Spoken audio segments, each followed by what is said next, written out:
Hello बच्चों, कैसे हैं आप सभी। आशा करते हैं आप सभी अच्छे होंगे। आज हम यूपी बोर्ड क्लास 8 गणित विषय की इकाई 3 घनमूल इसकी अभ्यास 3B को सरल करेंगे। अभ्यास को शुरू करने से पहले आइए अभ्यास से संबंधित कुछ बातों को समझ लेते हैं। घनमूल वाली अभ्यास को करने से पहले आपने वर्गमूल निकाले होंगे। जब हम किसी भी दी गई संख्या का मानकर चलिए x का वर्गमूल निकालते हैं तो तब हम दी गई संख्या को इस तरीके से लिखते हैं। ये जो साइन होता है ये होता है अंडर रूट यानी कि वर्गमूल का चिन्ह। इसके अंदर लिखी गई संख्या के हम करते हैं गुणनखंड। जब हम गुणनखंड विधि इस्तेमाल कर रहे होते हैं फिर बनाते हैं दो दो के सेट यानी कि दो दो के जोड़े, और जोड़े में से एक एक संख्या को ले लिया जाता है। इस तरीके से जो संख्या आती है उनकी गुणा करने पर बन जाता है वर्गमूल। ठीक इसी तरीके से किसी भी संख्या का अगर आपको निकालना है घनमूल, मानिए x नाम की कोई संख्या है, इसका आपको निकालना है घनमूल, तो घनमूल निकालने के लिए भी इसी टेक्निक का इस्तेमाल किया जाता है। जो संख्या हो जिसका घनमूल आपको निकालना है वो भी अंडर रूट के चिन्ह के साथ ही लिखी जाएगी, लेकिन इस बार यहाँ पर 3 लिख दिया जाएगा। इस 3 का मतलब होता है अंदर दी गई संख्या के जो भी गुणनखंड आएंगे उन गुणनखंडों में 3-3 के बनाने हैं सेट, और उन 3-3 के सेटों में से एक एक संख्या को ले लेना है। एक एक संख्या को लेकर उनकी करेंगे गुणा। गुणा करने के बाद जो भी आएगा वो उस दी गई संख्या का घनमूल कहलाएगा। इसके साथ साथ एक बात और समझ लीजिए, अगर कोई संख्या प्लस में दे रखी है तो उसका जो घनमूल निकालते हैं वो भी प्लस में ही आता है, और अगर कोई संख्या माइनस में दे रखी हो जैसे -x, उसका आपको घनमूल निकालना है तो ध्यान रखिएगा उसका घनमूल माइनस में आता है। सबसे पहले इस तरीके की संख्या को माइनस अंदर ले ली जाती है अंडर रूट के अंदर, उसके बाद उसको हम अंडर रूट के चिन्ह के बाहर माइनस का चिन्ह लगा देते हैं। तो ये दोनों बातें आपको ध्यान रखनी है। और माइनस और प्लस वाली जब दो संख्याएं दे दी जाएं और आपसे कहा जाए बताइए इसमें किसका घनमूल बड़ा है, तो हमेशा प्लस वाली संख्या का ही घनमूल बड़ा आएगा। इस बात को ध्यान रखना है। आइए अब हम अपने प्रश्नों को शुरू करते हैं। सबसे पहले देखिए प्रश्न संख्या 1। यहाँ कह रहे हैं 8 तथा -8 के घनमूलों में कौन बड़ा है। ध्यान से देखिए, जब भी आपको इस प्रकार का कभी भी प्रश्न सरल करने के लिए आ जाए और आपसे पूछा जाए बताइए इन दोनों में से कौन सा बड़ा है, तो क्योंकि दोनों अंक तो एक जैसे ही हैं, ये भी 8 है ये भी 8 है, इनके जब गुणनखंड करेंगे दोनों के गुणनखंड एक जैसे आएंगे। क्योंकि ये वाली संख्या माइनस में है और ये वाली संख्या प्लस में है तो प्लस वाली संख्या का घनमूल हमेशा माइनस वाली संख्या के घनमूल से बड़ा ही आएगा। इस बात को ध्यान रखेंगे। और अगर आप करना ही चाहते हैं तो करने के लिए सबसे पहले जो संख्या दे रखी है इसके आप करेंगे गुणनखंड। पहले काटिए 2 से 4 बार कटेगा, फिर 2 से काटिए 2 बार कटेगा, फिर 2 से काटिए 1 बार कटेगा। इसका मतलब हुआ 8 के जो गुणनखंड आए हैं वो 2 गुणा 2 गुणा 2 आए हैं। अब हमें निकालना है क्या भला, 8 का घनमूल। पहले हम 8 का घनमूल निकालेंगे। 8 का घनमूल का मतलब हो गया अंडर द रूट, यहाँ पर 3 लिख देंगे, यहाँ 8। 8 के अभी अभी आपने टुकड़े किए हैं, अभाज्य गुणनखंड निकाले हैं, तो 2 गुणा 2 गुणा 2, 3-3 के बनाए जाते हैं सेट। सेट में से एक अंक को निकाल कर लिख लिया जाता है बाहर। ये हो गया 8 का घनमूल। अब हम निकालना है -8 का घनमूल। -8 का जो घनमूल होगा वो होगा अंडर द रूट, यहाँ 3 लिखकर माइनस के 8। अब माइनस की जो संख्या है, माइनस का जो ये चिन्ह है इसे बाहर लगा लीजिए, अंदर 8 ही रहने दीजिए। करिए दोबारा से, 8 के करिए टुकड़े, 2 गुणा 2 गुणा 2, 3-3 के सेट बनाकर एक अंक को ले लिया जाता है बाहर यानी कि -2। देखिए प्लस का जो 8 है इसका घनमूल निकाला है तो वो तो आया है 2, और ये जो माइनस का 8 है इसका घनमूल निकाला है, ये आया है -2। माइनस वाली संख्या प्लस वाली से हमेशा छोटी होती है, तो हम कह सकते हैं कि 8 का घनमूल बड़ा है। ये आपके इस प्रश्न का आंसर हो जाएगा। आइए प्रश्न संख्या 2 देखते हैं क्या है। प्रश्न संख्या 2, 32 में किस लघुत्तम पूर्ण संख्या से गुणा करें कि गुणनफल पूर्ण घन हो जाए। मतलब ये कह रहे हैं 32 में ऐसी कौन सी संख्या से गुणा की जाए कि गुणा करने के बाद जो आंसर आएगा वो आंसर पूर्ण घन हो जाए। तो इसका मतलब तो ये हुआ कि 32 जो है ये पूर्ण घन संख्या नहीं है। हमें कितने से इसमें गुणा करनी पड़ेगी कि गुणा करने के बाद पूर्ण घन संख्या बन जाएगी। उसके लिए आपको करने पड़ेंगे 32 के अभाज्य गुणनखंड। चलिए करते हैं।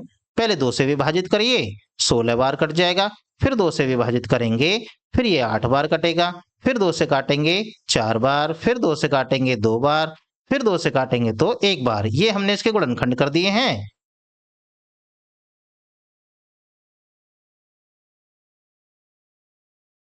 तो 32 के जो गुणनखंड आए हैं वो आए हैं 2 गुणा 2 गुणा 2, फिर गुणा 2, फिर गुणा 2। देखिए अगर ये दी गई संख्या पूर्ण घन होगी तो 3 3 के जब हम सेट बनाएंगे तो सभी सेट पूरे पूरे बन जाएंगे। और अगर ये पूर्ण घन नहीं हुई तो सेट पूरे पूरे नहीं बन पाएंगे। 2 2 2, देखिए 3 अंकों का एक सेट बन गया। 2 2, अब देखिए यहां पर 2 बार 2 आया है। अगर एक बार 2 और आ जाता, मानकर चलिए ये आ गया, तो इसका भी पूरा सेट बन जाता। तो इस 2 की कमी की वजह से ये संख्या जो है ये सेट नहीं बन पाई है। इसका मतलब 32 में 2 से अगर गुणा कर दी जाए तो जो संख्या है वो पूर्ण घन हो जाएगी। तो हम लिख देंगे कि 32 में 2 से गुणा करने पर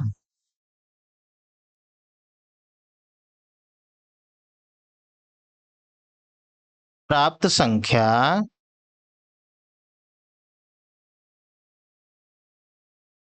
पूर्ण घन होगी। ये इसका आंसर हो जाएगा।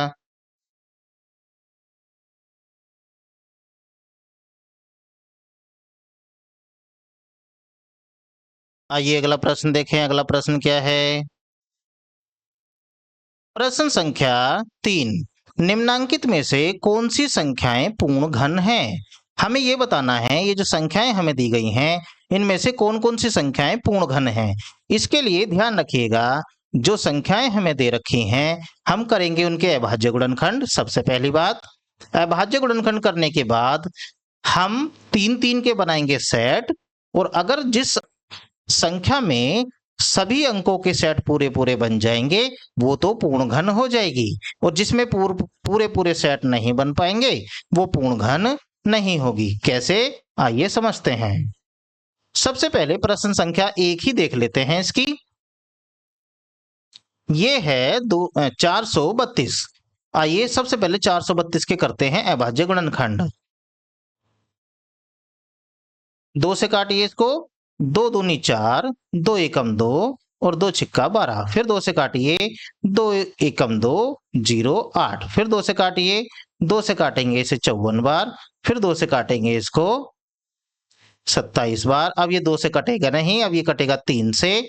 3 से 9 बार, फिर 3 से 3 बार, अब ये 3 से 1 बार। आइए जो गुणनखंड आपने करे हैं 432 के उन्हें लिखिए।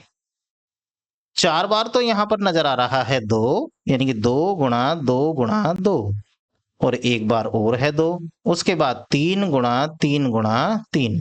अब मैंने कहा कि आपको बनाने हैं 3 3 के सेट। बनाइए। देखिए 2 2 2, एक सेट पूरा बन गया। ये 2 अकेला रह गया।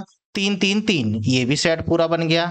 अगर सभी अंकों के पूरे पूरे सेट बन जाएंगे तब तो कहलाएंगी ये पूर्ण घन संख्या। और अगर नहीं बन पाएंगे तब वो कहलाएगी पूर्ण घन संख्या नहीं है। अब यहां देखिए जब हमने इनके 3 3 के सेट बनाए तो यहां पर 2 रह गया अकेला, ये किसी के साथ भी नहीं एडजस्ट हुआ। तो हम कह सकते हैं कि 432 पूर्ण घन नहीं है। आइए दूसरा देखें इसका। अगली जो संख्या है वो है 729। इसके भी अभाज्य गुणनखंड करने पड़ेंगे। उसके बाद ही हम बता पाएंगे पूर्ण घन है या फिर नहीं। 729 ये कटता है 3 से, 3 से इसको काट दीजिए। 3 दूनी 6, 3 चौक 12, 3 तिया 9, फिर 3 से इसे काट दीजिए। 3 अट्ठे 24, 3 एकम 3, फिर 3 से काट दीजिए इसको। 3 से कटता है 27 बार, फिर 3 से काटेंगे तो ये कटेगा 9 बार, फिर 3 से काटेंगे इसको तो कटेगा 3 बार, फिर 3 से काटेंगे तो कटेगा 1 बार। हमने कर लिए हैं 729 के अभाज्य गुणनखंड।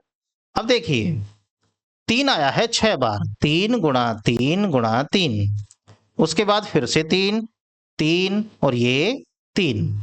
अब 3 3 के बनाने हैं सेट। अगर सेट पूरे पूरे बन गए तब तो ये अभाज्य पूर्ण घन है, और नहीं बने तो नहीं है।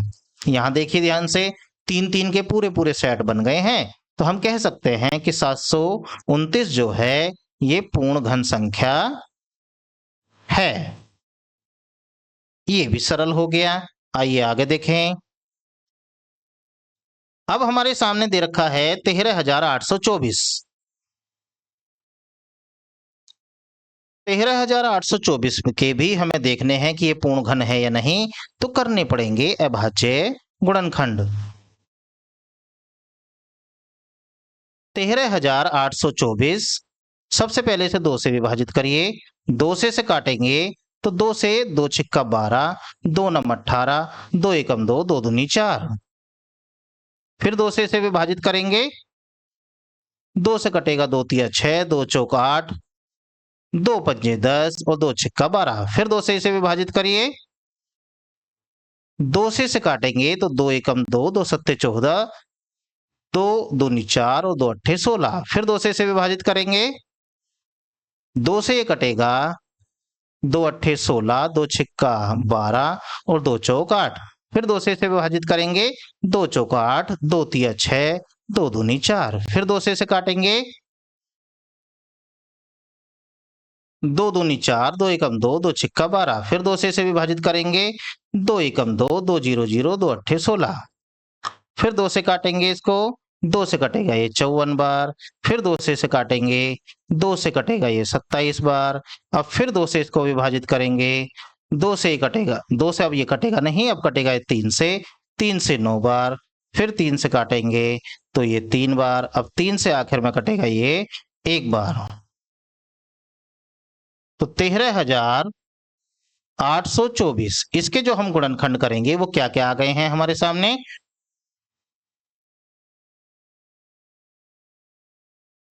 1 2 3 4 5 6 7 8 9 बार तो आया है यहां पर 2, और 3 बार आया है यहां पर 3। मतलब 2 2 2, 3 4 5, 6 हो गया, 7 8 9, उसके बाद 3 गुणा 3 गुणा 3। अब बनाएंगे 3 3 के सेट। अगर पूरे पूरे सेट बनेंगे तब तो ये पूर्ण घन है, और नहीं बने तो हम कह देंगे कि ये संख्या पूर्ण घन नहीं है।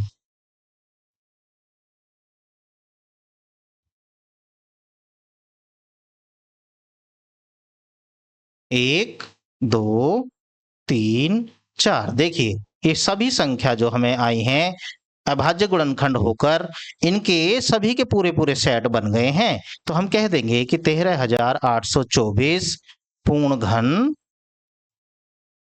है। चलिए अगले।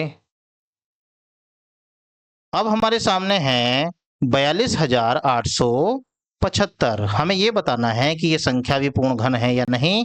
इसके लिए हमें इसके भी करने पड़ेंगे अभाज्य गुणनखंड। चलिए इसके भी गुणनखंड करते हैं। 42,875, 8 20 16 26। ये 3 से कटेगा नहीं, इकाई का अंक 5 है, 2 से भी नहीं कटेगा, ये कटेगा सीधा सीधा 5 से। 5 अट्ठे 40, 5 पूरे 25, 5 सत्ते 35 और 5 पूरे 25। फिर ये 5 से कटेगा दोबारा। 5 से काटेंगे, 5 एकम 5, 5 सत्ते 35, फिर 5 एकम 5, फिर 5 पूरे 25। फिर इसको 5 से काटेंगे। 5 तिया 15, 5 चौक 20 और 5 तिया 15। अब ये कटेगा सीधा सीधा 7 से। 7 चौक 28 और 7 नम 63। फिर ये 7 से कटेगा 7 बार। अब ये 7 से कटेगा 1 बार। आइए हमने इसके गुणनखंड कर लिए हैं। 42 875। इसके जो गुणनखंड आएंगे वो आएंगे 5 गुणा 5 गुणा 5। उसके बाद 7 गुणा 7 गुणा 7। 3 3 के बना ये सेट, ये बन गया, ये बन गया। देखिए कोई भी अंक शेष नहीं बचा है। इसका मतलब ये हुआ कि ये जो 42 875 है ये पूर्ण घन संख्या है। आइए अगला देखते हैं। अब हमारे सामने है पांचवा प्रश्न इसी का। ये है 4608 यानी कि 4608। हमें इसका बताना है ये पूर्ण घन है या नहीं। इसके लिए भी हमें इसके करने पड़ेंगे अभाज्य गुणनखंड। 4608 सबसे पहले तो इसे 2 से विभाजित करना पड़ेगा क्योंकि इकाई का अंक यहां पर दे रखा है हमको 8। चलिए 2 से विभाजित करिए। 2 दूनी 4, 2 तिया 6, 2 0 0, 2 चौक 8। फिर 2 से इसको विभाजित करेंगे। 2 एकम 2, 2 एकम 2, 2 पंजे 10, 2 दूनी 4। फिर 2 से इसको विभाजित करेंगे। 2 पंजे 10, 2 सत्ते 14, 2 छिक्का 12। फिर 2 से विभाजित करेंगे। 2 दूनी 4, 2 अट्ठे 16, 2 अट्ठे 16। फिर 2 से विभाजित करेंगे। 2 एकम 2, 2 चौक 8, 2 चौक 8। फिर 2 से विभाजित करेंगे, ये कटेगा 72 बार। फिर 2 से करेंगे, ये कटेगा 36 बार। फिर 2 से विभाजित करेंगे तो कटेगा ये 18 बार। फिर 2 से विभाजित करेंगे तो ये कटेगा 9 बार। अब फिर 2 से विभाजित करेंगे, 2 से जाएगा नहीं, 3 से 3 बार। फिर 3 से कटेगा 1 बार। चलिए गुणनखंड हमने इसके कर लिए हैं। अब हमें ये देखना है कि क्या गुणनखंड जो हमारे आए हैं वो 3 3 के पूरे पूरे सेट बनेंगे या नहीं। 4608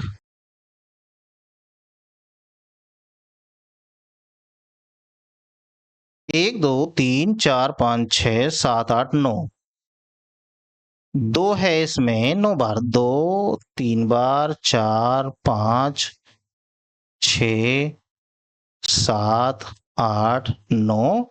3 है 2 बार। 3 गुणा 3। देखिए 3 यहाँ 2 बार है यानी कि 1 बार तो कम आ ही रहा है, तो इसका तो जोड़ा बन नहीं पाएगा। 3 3 का सेट ये बन गया, ये बन गया, ये बन गया, तो इसकी वजह से ये काम रह गया। इसका मतलब हम कह सकते हैं कि 4608 पूर्ण घन नहीं है।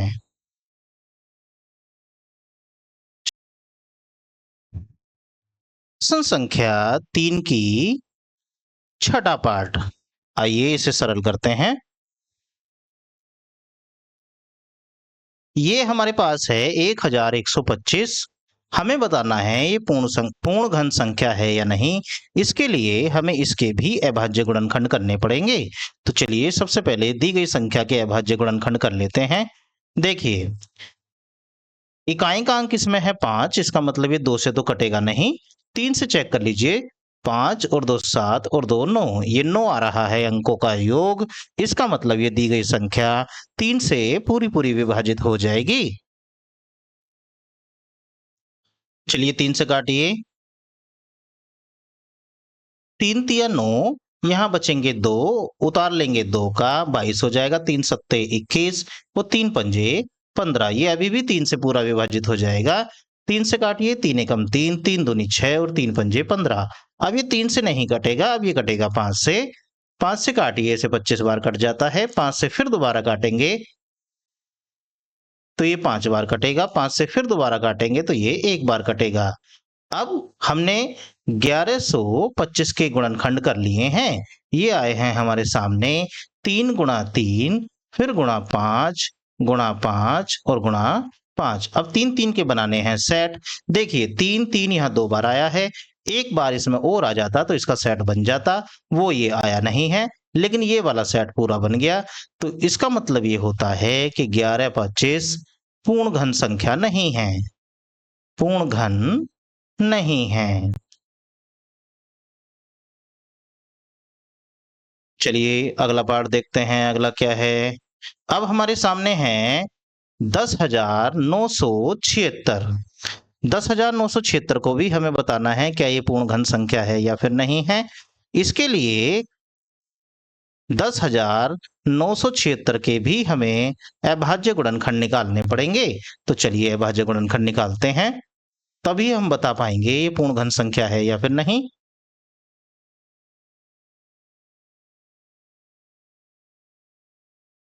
इकाई का अंक यहाँ पर 6 है, इसका मतलब ये पूरी संख्या 2 से विभाजित हो जाएगी। 2 से काटिए, 2 पंजे 10, 2 चौक 8, 2 अट्ठे 16 और 2 अट्ठे 16। अभी भी ये 2 से विभाजित हो जाएगी, फिर काट दीजिए 2 से। 2 दूनी 4, 2 सत्ते 14, 2 चौक 8, 2 चौक 8। ये अभी भी 2 से कट जाएगी, 2 से विभाजित करिए इसको। 2 एकम 2, 2 तिया 6, 2 सत्ते 14, 2 दूनी 4। ये 2 से अभी भी कट जाएगी, 2 से काटिए। 2 छिक्का 12, बचेंगे 1, उतारेंगे 7, 17 हो जाएगा। 2 अट्ठे 16, 2 छिक्का 12। ये 2 से अभी भी कट जाएगी, काट दीजिए। 2 तिया 6, 2 चौक 8, 2 तिया 6। अब ये 2 से कटनी बंद हो जाएगी, अब ये सीधी सीधी कटेगी 7 से। 7 चौक 28 और 7 नम 63। अब ये 7 से दोबारा कटेगी, 7 से 7 बार, फिर 7 से काटेंगे तो 1 बार। हमने इसके अभाज्य गुणनखंड निकाले हैं 10,976। देखिए क्या क्या गुणनखंड आए हैं वो लिख लीजिए। 1 2 3 और 2 5। 5 बार तो आया है 2। देखिए 5 बार 2 आया है, इसका मतलब 2 2 के पूरे पूरे सेट नहीं बन पाएंगे इसमें। उसके बाद 7 आया है 3 बार। 2 2 के सेट बनाइए, 3 3 के। 1 2 3, एक सेट ये बन गया, एक सेट ये बन गया। यहां देखिए 2 2 2 बार आया है, एक बार और आ जाता तो इसका भी सेट बन जाता। इसका मतलब यहाँ पर 2 2 जो है वो रह गए हैं, इनका कोई भी सेट बन नहीं पाया। तो हम कह सकते हैं कि 10,976 पूर्ण घन नहीं है। ये इसका आंसर हो जाएगा। आइए अगला पार्ट देखें क्या है। अब हमारे सामने है 5,832। हमें ये बताना है कि 5,832 पूर्ण घन है या फिर नहीं है। इसके लिए भी हमें इसके अभाज्य गुणनखंड करने पड़ेंगे। चलिए इसके भी अभाज्य गुणनखंड करते हैं।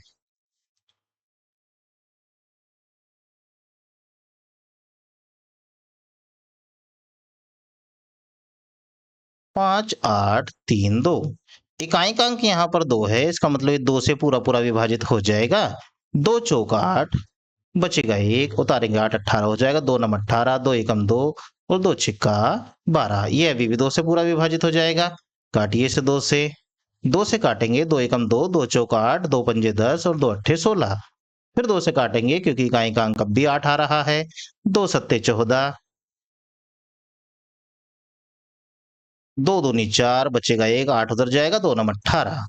अब ये 2 से कटना बंद हो जाएगा, अब हम इसे 3 से काटेंगे।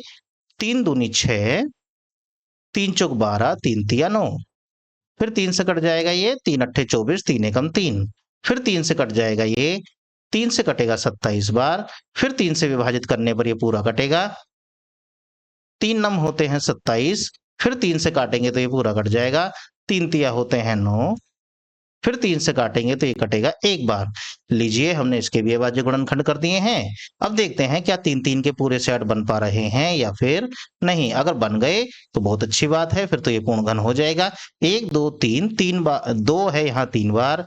1 2 3 4 5 6, 3 है यहाँ 6 बार। 2 गुणा 2 गुणा 2, उसके बाद है 3 गुणा 3 गुणा 3, उसके बाद है फिर से 3 गुणा 3 गुणा 3। सेट बनाइए 3 3 के। एक बन गया ये रहा, दूसरा बन गया यहाँ पर, तीसरा बन गया यहाँ पर। देखिए जितने भी अभाज्य गुणनखंड आए हैं सबके पूरे पूरे सेट बन गए हैं। इसका मतलब 5 8 3 2 ये क्या है, पूर्ण घन है। ये जो है ये पूर्ण घन संख्या है। ये हमारा इस पार्ट का आंसर आ गया। आशा करते हैं इस पार्ट के सभी प्रश्न आपको अच्छे से समझ में आ गए होंगे। इस प्रश्नावली के अगले प्रश्नों को हम अगली वीडियो में सरल करेंगे। वीडियो को देखने के लिए आपका धन्यवाद। Thanks for watching.